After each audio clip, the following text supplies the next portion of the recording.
오늘 말씀의 제목은 기다림, 견딤, 하나님의 자리예요. 우리는 지난주에 히스기야를 통해 이 현실에서 하나님을 추구하는 삶을 살아야 하고 그 추구함으로 하나님의 충만하심을 경험하는 삶을 살아야 한다는 말씀을 보았어요. 오늘은 히스기야의 기도에 대한 응답인데 믿음을 가진 우리가 현실에서 가져야 할 모습과 그리고 이 현실에서 말씀 위에 서야 하는 이유를 오늘 말씀을 통해 볼 거예요. 여러분, 우리가 현실을 사는데 가장 많이 경험하는 신앙의 문제가 뭡니까? 하나님이 계신 건 알고 하나님께 기도하는데 하나님이 나를 돕고 있지 않다고 느끼는 것이죠. 22절을 보면 하나님께서 히스기야의 기도에 응답하시는데 하나님은 시온과 예루살렘이 아수르를 향하여 멸시하고 조소하며 머리를 흔들 것이라고 말씀하세요. 그런데 시간 순서로 볼 때 아수르 왕이 유다의 히스기야 왕에게 편지를 보낸 후 유다를 침략하기 위해 유다로 와서 유다를 포위하고 또 그의 군대 18만 5천 명이 죽게 되고 그들이 유다에서 퇴각할 때까지는 많은 시간이 걸렸어요. 여러분, 이게 어떤 의미입니까? 히스기야가 하나님께 기도했지만 하나님이 나를 돕고 계시지 않다고 느끼는 시간을 보냈다는 거예요.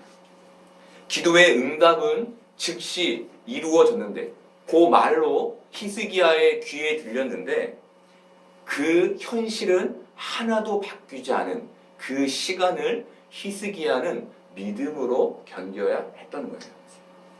여러분, 히스기야는 간절히 기도했어요.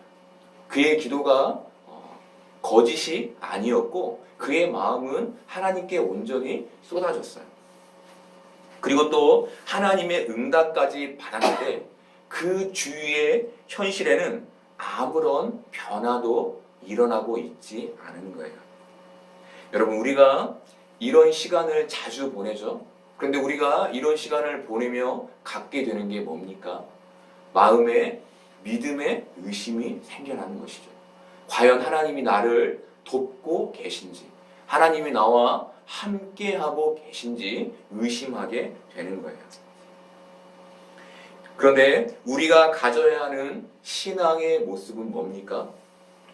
기다림이죠. 기다림. 그런데 어떤 기다림입니까? 우리의 눈에는 하나님의 도우심이 보이지 않지만 하나님의 말씀이 현실에서 반드시 이루어질 것을 믿는 기다림인 거예요. 그런데 이 기다림은 이 현실에서 우리에게 어떻게 경험됩니까? 견딤으로 경험돼요. 여러분, 우리가 세상을 사는 방법이 세 가지가 있는데 첫째는 하나님의 말씀으로 사는 것이고 둘째는 하나님의 말씀과 세상의 철학으로 사는 것이고 세 번째가 신앙은 가졌지만 세상의 철학으로 사는 거예요. 이렇게 우리는 세 가지 정도에 이렇게 걸쳐 살아요. 여러분, 세상 철학은 현실의 경험으로 얻은 지식을 말해요. 어떤 학자들이 말한 거 말고 세상의 경험으로 얻은 지식을 말하는데 조금 더 크게 보면 현실에 흐르고 있는 세상의 원리를 알게 되는 것을 말해요. 아, 세상은 이렇구나 라는 것들을 경험을 통해서 알게 되는 것들을 말해요. 문제는 많은 믿음의 사람들이 두 번째나 세 번째에 속해 산다는 거예요. 여러분, 어떤 면에서 하나님의 말씀과 세상의 철학을 같이 가지고 사는 것은 지혜롭게 생각돼요. 그런데 이것의 문제가 뭡니까? 말씀에 근거한 말씀의 굳건함이 점차 약해진다는 거예요. 그래서 때에 따라서는 하나님의 말씀을 의지했다가 또 다른 때가 되면 세상의 철학을 의지하게 된다는 거예요. 결국 어떻게 되는 겁니까? 세 번째에 속한 자가 되는 것이죠. 여러분, 세상 철학에 기대어 있으면 하나님의 이루실 응답을 기다리지 못해요. 스스로 자신이 그 일을 이루어내고 마는 거예요. 우리 청년들이랑 이재철 목사님의 새신자 반이라는 책으로 북스터디를 하고 있어요. 이번 주가 기도에 대한 부분인데, 이 기도에 대한 부분에서 목사님께서 강조하는 내용은 하나님께서 우리의 기도에 응답하지 않을 때 그것은 하나님께서 우리에게 더 좋은 것을 주시기 위함이다라는 거예요. 그래서 기다리고 견디며 믿음으로 신앙의 삶을 살아야 한다고 말씀하세요. 또한 목사님은 우리가 언제나 하나님께서 정하신 더 좋은 때에 더 좋은 것으로 응답하시는 분임을 알지 못하면, 그런 하나님을 신뢰하지 못하면 하나님께 응답을 받고서도 응답을 받았는지조차 알지 못하는 자가 된다고 말씀하세요. 하나님께서 우리에게 더 좋은 것을 주실 것이라는 믿음을 우리가 이 현실에서 가져야 한다고 말씀하시는 거예요. 여러분, 히스기야는 하나님의 나라인 시온과 예루살렘이 아수르를 멸시하게 될 것이라는 하나님의 응답을 들었고, 히스기야는 이 응답의 말씀을 믿어야 했어요. 여러분, 지금 우리에게 전해지는 하나님의 메시지가 있죠. 그것이 뭡니까? 하나님께서 우리를 지키시고 우리를 구원하실 것이라는 메시지죠. 이것은 우리가 세상을 조롱하게 될 구원의 메시지예요. 우리가 세상을 조롱하게 될 구원의 메시지라는 말은, 믿음을 가진 우리가 어떤 순간에 믿음 때문에 세상으로부터 조롱을 받게 되는데, 세상은 믿음을 가진 우리를 약하다라고 말하며 그렇게 생각하며 조롱할 때가 있죠. 그렇게 세상으로부터 조롱 섞인 말들을 듣게 되는데, 이제 우리가 하나님을 믿지 않는 세상을 조롱할 때가 온다는 거예요. 실상은 그들이 더 약한 존재였음이 그 정말 구원의 순간에 드러나게 될 것을 우리에게 말하는 것이죠. 여러분, 하나님은 하나님의 때에 우리에게 더 좋은 것으로 주실 거예요. 우리가 이 하나님을 기다리며 기대하며 이 현실을 견디는 자로 이 땅을 살아가야 하는 거예요. 이제 하나님은 히스기야에게 아수르가 멸망하게 될 중요한 이유를 말씀해 주세요. 우리 23절 볼까요? 내가 회방하며 능욕한 것은 누구에게냐? 내가 소리를 높이며 눈을 높이 들어 향한 것은 누구에게냐? 곧 이스라엘의 거룩하신 이에게니라. 여러분, 아수르가 패망하게 된 중요한 이유가 나오는데, 그 이유가 뭔가요? 하늘의 하나님을 능욕하고 모욕하는 것 때문이었어요. 여러분, 우리는 많은 믿지 않는 사람들이 믿는 사람들에게 진짜 하나님이 계시다면 어떻게 너한테 그런 일이 생길 수 있니? 라는 말들을, 조롱 섞인 말들을 들을 때가 있어요. 여러분, 세상 사람들은 하나님의 이름을 망령되게 일컫는 것을 두려워하지 않아요. 왜입니까? 그들이 하나님을 믿지 않기 때문인데, 그들이 하나님의 크심을 인정하지 않기 때문이에요.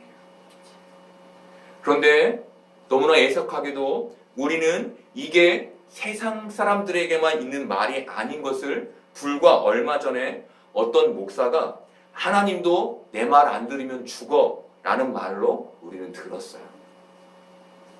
여러분, 저는 이 목사의 말을 들으며 이 말이 비단 목사의 말이 아니라 많은 교인들의 생각을 대신하고 있다고 생각했어요. 자신의 생각을 말로는 하고 있지 않지만 이 목사와 크게 다르지 않게 생각하는 많은 교인들이 있다는 거예요. 이것은 하나님의 존재가 그 안에서 작아져 있는 상태를 말하는데 그 중심에 교만함이 있어요. 여러분, 굉장히 중요한 얘기예요. 세상을 살며 이것들은 조금씩 우리 안에서 커져요. 그리고 어느새 자신 안에 아무런 이질감 없이 자리 잡게 되는 게 교만인 거예요. 내가 알지 못하는 사이에 이것이 조금씩 우리 안에 세워지고 그것이 어느새 딱 자리를 잡아서 그것이 내가 되는 것. 이것이 교만인데 많은 교인들이 그 안에 갇혀 있는 것들을 보게 되는 것이죠. 우리 24, 25절 볼까요? 내가 내 종을 통해서 주를 회방하여 이르기를 내가 나의 허다한 병거를 거느리고 산들의 꼭대기에 올라가며 레바논의 깊은 곳에 이르렀으니 높은 백향목과 아름다운 향나무를 베고 또 그 제일 높은 곳에 들어가 살찐 땅의 수풀에 이를 것이며 내가 우물을 파서 물을 마셨으니 내 발바닥으로 애굽의 모든 하수를 말리리라 하였도다. 여러분, 아수르의 모습이 어땠는지를 말하는데 그가 어땠습니까? 자신의 능력으로 레바논 땅을 점령하고 열국의 왕이 돼요. 그가 교만해진 이유는 그가 한 번에 강력한 힘을 가졌기 때문이 아니라 조금씩 그의 세력을 성장시키며 자신이 완전하고 강력하다는 것을 믿게 된 것 때문이었어요.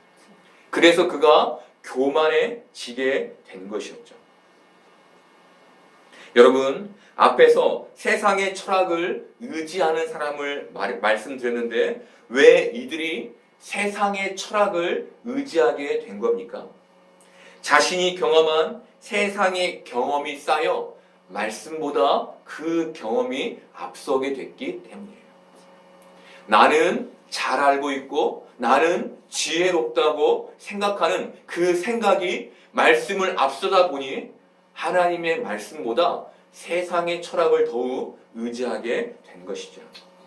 여러분, 믿음을 가진 우리에게 기도가 충만한 것은 너무 좋은 거예요. 하지만 기도가 넘치면 어떻게 됩니까? 안 그럴 것 같은데 마치 자신이 대단한 사람인 것처럼 생각하게 돼요. 또 말씀이 풍성하면 너무 좋은데 그 말씀이 넘치면 어떻게 됩니까? 안 그럴 것 같은데 마치 자신이 하나님을 전부 아는 것이냐 생각하게 돼요. 자신을 믿는 교만함을 가진 이들은 이렇게 교회에서는 신앙으로 사는 것처럼 말하고 행동하지만 그 마음에는 하나님의 자리가 없어요. 그래서 위기의 순간에 하나님보다는 자신의 생각, 세상의 철학을 더 중요하게 여기는 삶을 선택하게 되는 거예요. 내가 경험해 봤더니, 내가 살아봤더니 이것이 맞더라. 이렇게 세상의 것들을 선택하게 되는 것이죠. 여러분, 우리가 이 현실을 살아가기에 자신의 능력과 자신의 노력과 자신이 쌓아놓은 은은 너무너무 중요해요. 그것이 필요 없는 게 아니에요.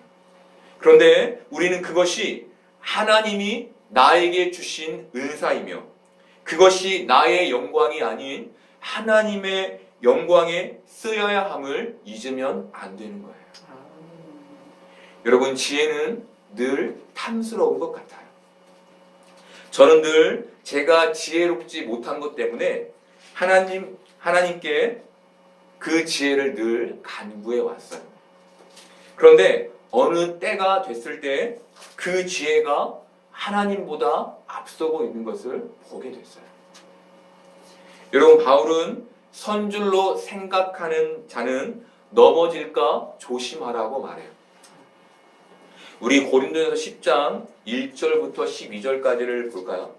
길지만 제가 읽어드릴게요. 눈으로 잘 따라서 보세요. 형제들아 나는 너희가 알지 못하기를 원하지 아니하노니 우리 조상들이 다 구름 아래에 있고 바다 가운데로 지나며 모세에게 속하여 다 구름과 바다에서 세례를 받고 다 같은 신령한 음식을 먹으며 다 같은 신령한 음료를 마셨으니 이는 그들을 따르는 신령한 반석으로부터 마셨음에 그 반석은 곧 그리스도시라.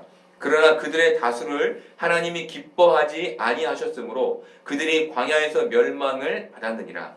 이러한 일은 우리의 본보기가 되어 우리로 하여금 그들이 악을 즐겨한 것 같이 즐겨하는 자가 되지 않게 하려 함이니 그들 가운데 어떤 사람들과 같이 너희는 우상 숭배하는 자가 되지 말라. 기록된 바 백성이 앉아서 먹고 마시며 일어나서 뛰논다 함과 같으니라. 그들 중에 어떤 사람들이 음행하다가 하루에 23,000명이 죽었나니 우리는 그들과 같이 음행하지 말자. 그들 가운데 어떤 사람들이 주를 시험하다가 뱀에게 멸망하였나니 우리는 그들과 같이 시험하지 말자. 그들 가운데 어떤 사람들이 원망하다가 멸망시키는 자에게 멸망하였나니 너희는 그들과 같이 원망하지 말라. 그들에게 일어난 이런 일은 본보기가 되고 또한 말세를 만난 우리를 깨우치기 위하여 기록되었느니라. 그런즉 선줄로 생각하는 자는 넘어질까 조심하라. 여러분 바울이 이스라엘 백성들을 말하며 그들이 다 바다 가운데서 세례를 받았다고 말하죠. 여러분 바다 가운데가 무엇을 의미합니까? 홍해를 건넌 사건을 의미하죠. 바울은 그들이 홍해를 건너 구원받은 것을 세례를 받았다고 말하는 거예요. 그런데 이 세례를 받았다는 것이 어떤 의미입니까? 그들이 모두 신앙을 가졌다는 것을 의미해요.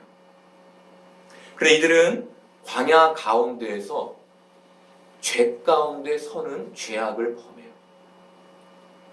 바울이 이 말을 고린도 교인들에게 해준 이유는 그 본보기가 되게 하려 하는 것이었는데 고린도 교인들이 자신의 신앙이 아무런 흠이 없다고 온전하다고 확신하고 있었기 때문이었어요.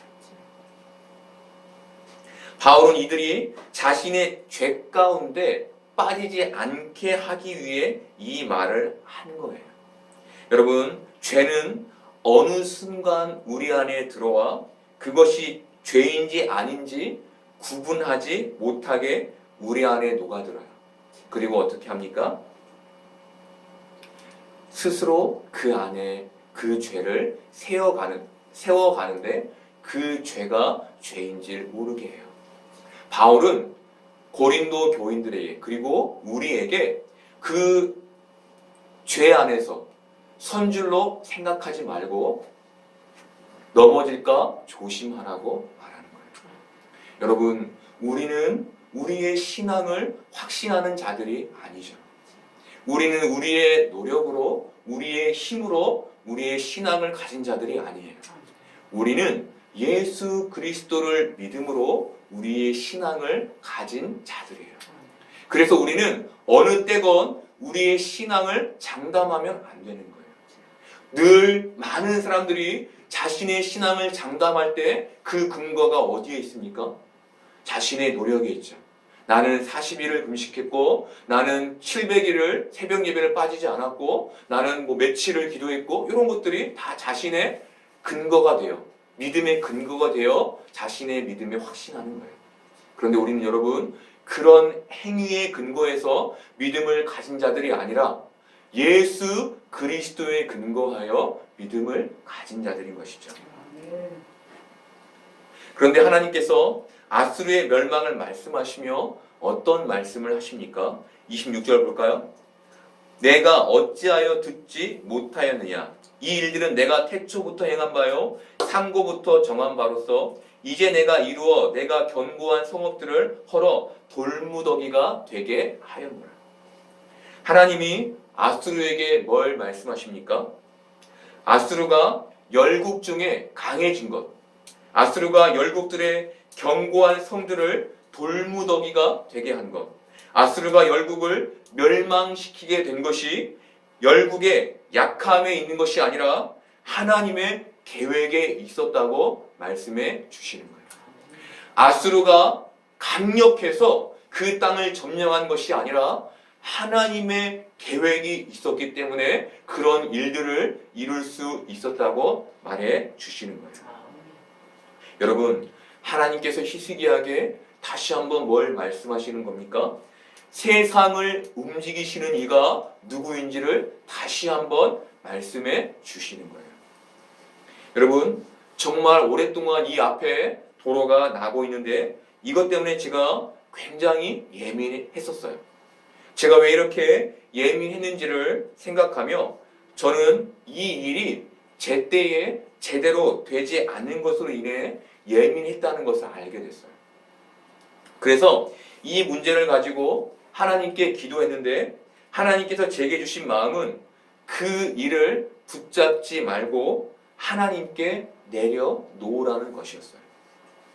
여러분, 저에게 이 응답은 굉장한 자유를 주었는데 문제는 이게 말처럼 쉽지 않았다는 거예요. 여러분에게도 이 말은 쉽게 들리죠? 그렇죠? 여러분이 만약에 이런 응답을 받았다면 그렇게 하면 되지 이렇게 쉽게 생각했을 거예요. 그런데 이게 쉽지가 않아요. 왜입니까? 거기에 나의 힘을 조금만 보태면 더 나은 것을 얻을 수 있을 것이라는 생각이 놓아지지 않고 또 그 기다림의 시간을 견디지 못하기 때문이에요. 여러분, 우리가 더 나은 것을 얻고 싶어 하는 것은 자연스러운 것이죠. 그렇죠? 잘못된 게 아니에요. 그런데 문제가 뭡니까? 그 안에 하나님의 자리가 없다는 거예요. 그 마음에 하나님의 자리가 없다는 거예요. 여러분, 히스기야의 기다림, 히스기야의 견딤이 우리에게 보여주는 것이 바로 그 일을 이루실 하나님의 자리를 히스기야가 남겨놓고 있었다는 거예요. 물론 히스기야가 그렇게 하나님의 자리를 남겨놓을 수 있었던 이유는 하나님께서 히스기야를 그렇게 만드셨기 때문이었지만 우리가 여기서 보기를 원하는 것은 그 히스기야의 마음에 하나님의 자리가 놓여 있었다는 거예요. 여러분, 제가 이사야서를 강의하며 여러 번 세상을 다스리시는 하나님에 대해 말씀드렸는데 우리가 우리의 현실 속에서 우리의 생각대로 되지 않는 이 환경 속에서 왜 나에게 이런 일이 생겼냐고 물으며 그 불행에 나를 가두지 않기를 바라요. 그 불행에 나보다 크시고 나보다 지혜로우시고 완벽한 지혜와 완벽한 능력을 가지고 계신 하나님의 계획이 있음을 여러분이 볼 수 있기를 바라요.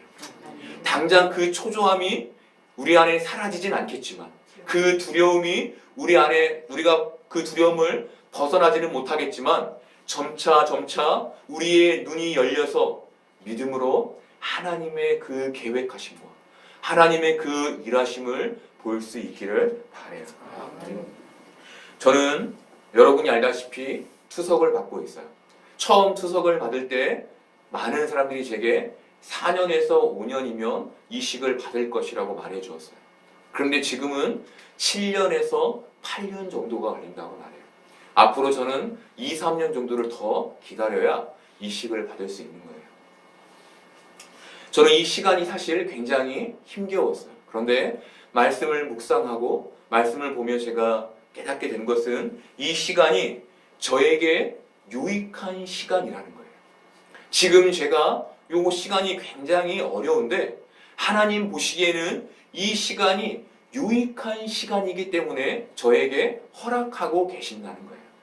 그리고 더 시간이 지나 제가 이식을 받게 될 때 하나님은 저에게 더 좋은 곳으로 주실 것이라고 저는 믿어요.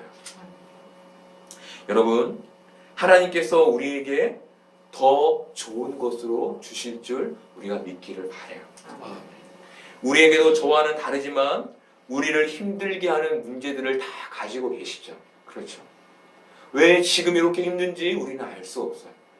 그런데 하나님이 더 좋은 것으로 주실 줄 우리가 믿으며 기다리며 견디는 믿음의 삶을 살 수 있기를 바라요. 하나님은 아수르의 멸망을 말씀하시며 동시에 유다의 회복을 말씀하세요. 30절 볼까요? 왕이여 이것이 왕에게 징조가 되리니 올해는 스스로 난 것을 먹을 것이요 둘째 해에는 또 거기에서 난 것을 먹을 것이요 셋째 해에는 심고 거두며 포도나무를 심고 그 열매를 먹을 것이니. 여러분 아수르에 포위되어 있던 유다가 회복을 하게 되는데 어떻게 회복하게 됩니까? 3년에 걸쳐서 회복하게 돼요. 여러분 하나님께 기도하는 많은 사람들이 기대하는 것이 뭡니까? 그 기도의 응답에 단번에 회복이 일어나는 것이죠. 그런데 하나님이 보여주시는 회복은 황폐한 땅에서 저절로 자란 것을 먹고 그 다음에도 그렇게 저절로 난 것을 먹고 그 다음에야 심어서 거두게 되는 거예요. 여러분 무엇을 말해주는 겁니까?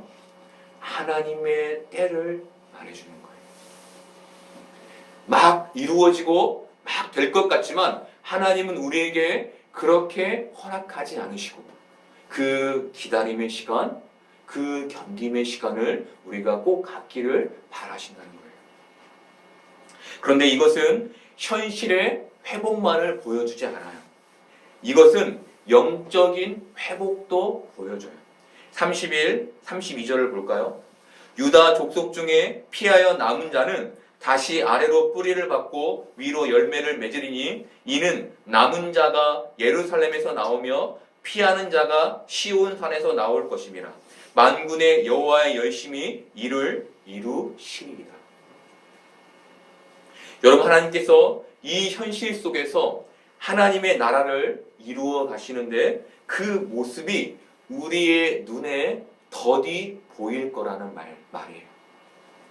우리의 눈에는 세상이 빛이 없이 어둡게만 보일 것이고 어떤 날에는 신앙을 가진 나 자신이 어리석어 보일 때가 있을 것이라는 말이에요. 그런데 하나님이 살아계심에도 세상이 이렇게 보이는 이유가 어디에 있는 겁니까?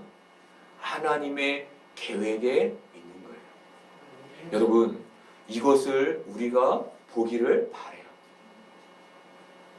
사랑하는 여러분 우리가 이 어두운 세상에서 어두움만을 보지 않고 빛을 말하고 보는 자가 되기를 바라요. 그 소망과 기대를 늘 잃지 않고 이 마음 깊숙이 가지고 있는 자가 되기를 바라요. 무엇보다 우리가 남은 자임을 기억하며 우리가 예루살렘과 시온에서 나오게 될 회복의 사람들인 것을 잊지 않기를 바라요. 여러분 저는 하나님께서 우리에게 인생을 허락하신 이유를 우리를 남은 자 되게 하심에 있다고 믿어요. 우여곡절에 있는 삶들을 사는데 그 우여곡절로 우리가 하나님에 의해 조각되어지고 있다고 저는 믿어요. 사랑하는 여러분, 여러분도 그 인생의 현실 속에서 닥치는 부딪히는 파도 속에서 그 하나님을 믿을 수 있기를 바라요. 이 이사야는 실제로 일어난 역사를 마지막으로 기록해요. 이 역사는 이사야가 37장 7절에서 히스기야에게 말해준 기도의 응답으로 말했던 거예요. 우리 37장 7절 볼까요? 보라, 내가 영을 그의 속에 두리니 그가 소문을 듣고 그의 고국으로 돌아갈 것이며 또 내가 그를 그의 고국에서 칼에 죽게 하리라 하셨느니라. 여러분 이 일이 실제로 일어났는데 36절에서 38절에 기록하고 있어요. 그 내용이 아수르 군인 18만 5천 명이 하루아침에 죽고 아수르의 사내 왕이 그가 모시던 우상 앞에서 그의 아들들에게 죽게 됐다고 말해요. 여러분 사내립은 자신의 군사들이 하루아침에 18만 5천 명이 죽는 것을 보고 두려웠을 거예요. 그래서 그는 그가 모시던 신, 그가 다시금 강력해지기 위해 모시던 신을 찾아간 것이죠. 그런데 그가 어떻게 됩니까? 그의 아들들에게 죽게 돼요. 그 신이, 그 우상이 그를 지키지 못한 거예요. 여러분, 이것이 뭘 보여줍니까? 결국 세상의 우상은 우리를 지켜낼 수 없고 하나님만이 우리를 지켜내시는 분이라는 것이죠. 여러분, 연초가 되면 많은 TV 프로에서 점을 보거나 아니면 운세를 보는 이런 일들을 카메라에 담아서 보여줘요. 여러분, 그런 것 우리가 믿어야 합니까? 믿으면 안 되는 것이죠. 어떤 목사님이 설교를 하시는데 손금에 대한 얘기를 하셨어요. 손금이 우리 안에 이렇게 있는데 우리는 이 손금을 쥐고 사는 자들이라는 거예요. 이 손금에 연연하며 사는 자들이 아니라 이 손금을 쥐고 사는 하나님의 백성이라고 말해 주었어요. 여러분, 저는 그 예화가 정말 와닿았어요. 여러분, 우리는 손금에 연연해 하는 자가 아니죠. 그렇죠? 알렉산더 대왕은 이 손금이 짧았는데 이 손금이 짧으면 그가 일찍 죽는다는 것 때문에 칼로 이 손금을 늘렸다고 해요. 여러분, 어리석은 짓이에요. 그런데 많은 사람들이 그것을 믿고 의지해요. 그런데 여러분, 사내립 왕이 보여주는 것이 무엇입니까? 세상을 믿고 사는 사람들의 결국, 그들의 결말이 어떨 것인지를 보여주는 거예요. 사랑 여러분, 우리는 거대한 세상을 현실로 살고 있어요. 우리는 나이를 먹어갈수록 점점 더 세상의 강력함을 피부로 느끼게 돼요. 그리고 이것은 우리에게 점점 두려움으로 다가와요. 그런데 하나님은 히스기야를 통해 하나님만 의지하기를 우리에게 말씀하시며 거대한 세상이 너희를 어떻게 하지 못할 것이라고 말씀하세요. 여러분, 우리는 세상보다 크신 하나님을 믿어야 해요. 세상의 철학이 하나님의 말씀을 앞서지 않게 해야 해요. 또 우리는 이 거대한 현실에서 하나님의 때를 기다림으로 그 시간을 견뎌야 해요. 이때 하나님은 우리에게 더 좋은 곳으로 우리를 풍성하게 하실 것이고 우리의 결국은 구원이 될 거예요. 사랑하는 여러분, 우리가 우리에게 응답된 하나님의 구원을 믿으며 이 현실의 어려움 가운데 나의 자리를 하나님께 내어드리며 이 현실을 견뎌가기를 바라요. 그렇게 세상 사람들과 다른 믿음의 삶을 사는 여러분들 되기를 소망해요.